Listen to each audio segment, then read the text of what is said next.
I think we're back. Welcome back. And I have audio. I'm sharing. And we'll finish today with a retrosynthesis that looks more like the one on our test.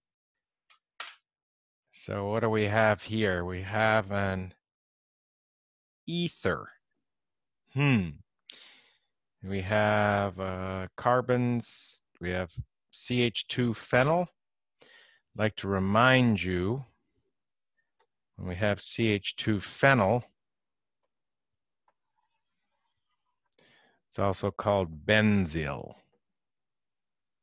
So those 7 carbons are covered with benzyl alcohol. Ethers, there's always 2 good approaches to ethers using the Williamson ether synthesis. I hope you take advantage of that. The first approach in this case is not really a good one because you would do an attempted SN2 using this O- on a carbon with a leaving group here. And that's tertiary. You're not going to get an SN2.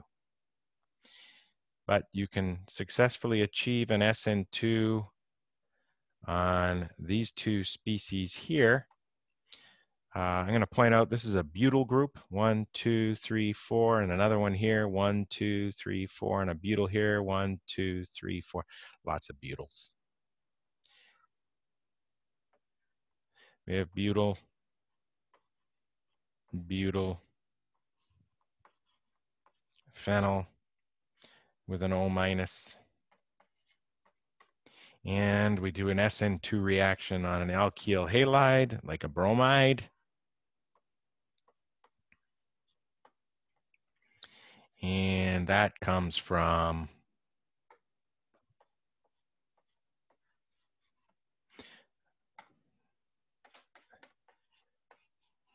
butyl alcohol. Normal butyl alcohol, you can call it 1-butanol, you can call it. And that piece comes from there. This piece comes from an alcohol as well. Let's use black here. And we have 2 butyls. OH, phenyl. Okay, now we're into the territory where we know how to make bonds. I know how to make any of these bonds, and I think there's no problem with approaching any of those as our synthesis bond to make. I know how to make this bond here. If one of those is an anion and the other is a carbonyl, then they will make this new bond. So the carbonyl has to have the O, so that means, yeah, somebody was going to tell me eventually. I know. Sad choice of short forms. Butyl, not bromo. Oh. There. We have 2 butyls on a carbon with an O. 2 butyls on a carbon with an O, and a benzyl. I'm going to make this bond using a benzyl group.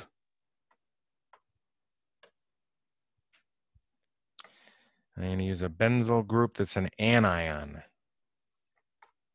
So that goes phenyl, CH2 with a minus. And it attacked a carbonyl with 2 butyl groups. And yeah, we're stuck with this one. We have to account for 9 carbons. Let's finish the benzyl portion here.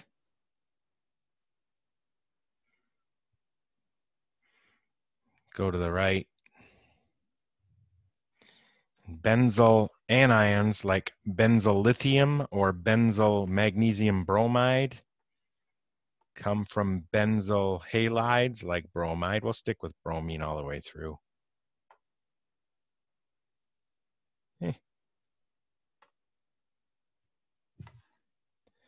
And that comes from benzyl alcohol. I'm going to circle it. It's on my list.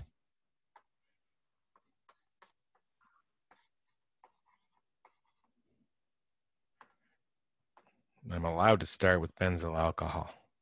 7 carbons accounted for. Oh, 11 carbons accounted for. 4 plus 7. 9 to go. Won't let me move. I know how to make either this bond here,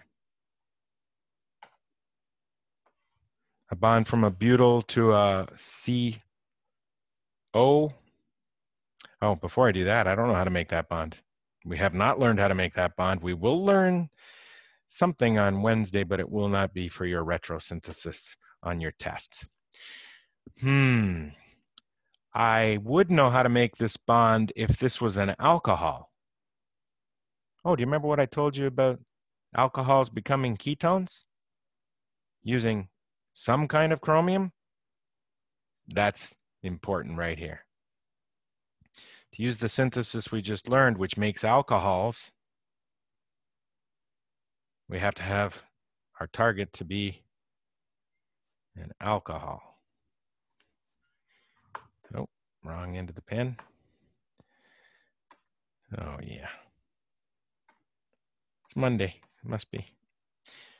Now I can safely say, I know how to make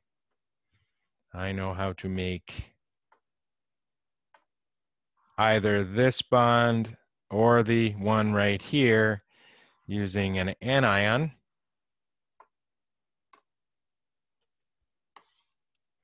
An anion, a butyl anion, and I'll draw it out. Butyl anion, there's 4 carbons, and a carbonyl. Interestingly, 4 carbons here, 5 carbons here. We're almost there. We know how to make butyl anions, which can be called Grignards or organolithium reagents. We only know how to do that from alkyl halides. Trying a lot of ways to go down on the screen here. We've been using bromine all day. Why stop now?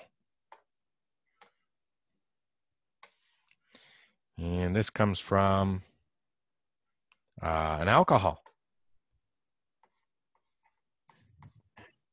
So that oxidation of alcohol seems to be rather important. And this comes from the same alcohol. In the past, sometimes I would draw that arrow to this one and students just get confused. So I'm just going to say, let's treat them like they're separate. Even though that's the same alcohol there's the one right above it. Okay, forward synthesis. This is a good review for the end of a segment, the end of a day. How do you make an alkyl bromide from an alcohol? All day we've been using, yes, PBr3.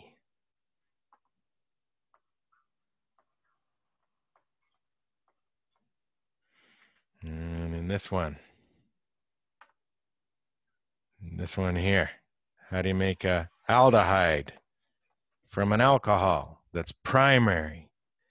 And yes, don't use chromic acid. That would make a carboxylic acid. Use PCC. Now you can do your synthesis step. I have the nucleophile, the anion, the electrophile that gets attacked. If I just mix those, I would get the O- version of this alcohol here. So we're going to mix them and then put a proton on. How do we show that? Well, we do exactly what I said there. Step 1, mix. Step 2, HCl. And you made this new bond that we highlighted here. How do you make an alcohol into a ketone? Well, you got choices now. That's a secondary alcohol. Need a little room on the left. We could use one of those chromic acid sets of conditions. If you put chromic acid here, you get partial credit. We're supposed to know how to make chromic acid one way. CrO3, H2SO4, and you got 3/4 of a point. You need water. A lot of you are saying, why don't I just use PCC there as well? And my answer to you is go ahead, use PCC. It saves a lot of time. Because PCC also converts secondary alcohols to ketones. So we're going to use PCC or this version of chromic acid. And now we're at a point where we're doing our second synthesis to make this bond. And that involves mixing these two things together. And I can't do that yet until I make this thing, but I might as well show the step where we mix them. I'm gonna mix them. Oh, I don't have much room there, do I? One, mix. I know we're almost out of time, but we're also almost done. Also almost done. HCl, and just quickly finishing up, we need to account for that becoming an alkyl bromide and that becoming an organolithium. Or I don't think we made the other organolithium, did we? Oh, pressure. We never made that thing. So how do you make both anions? Same way, both anions.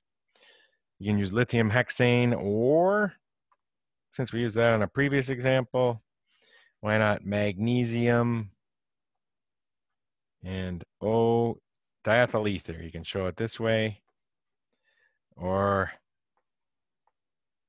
this way. And they both accomplish the same result. And did I do everything I needed to do? I suspect I'm missing something, but maybe I'm not. Organolithium was made here. It reacted with the ketone, which we made here, made our target. Oh, no, it made our OH, which we made. Oh, we're not done. Look at this. It's never over.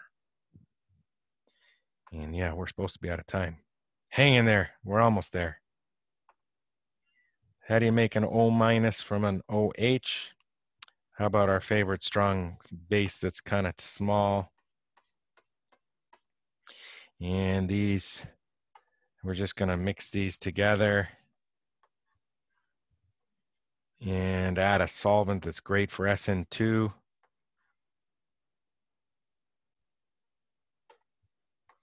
DMF. Get the whole thing on the screen. Big picture. There's a lot going on there, huh?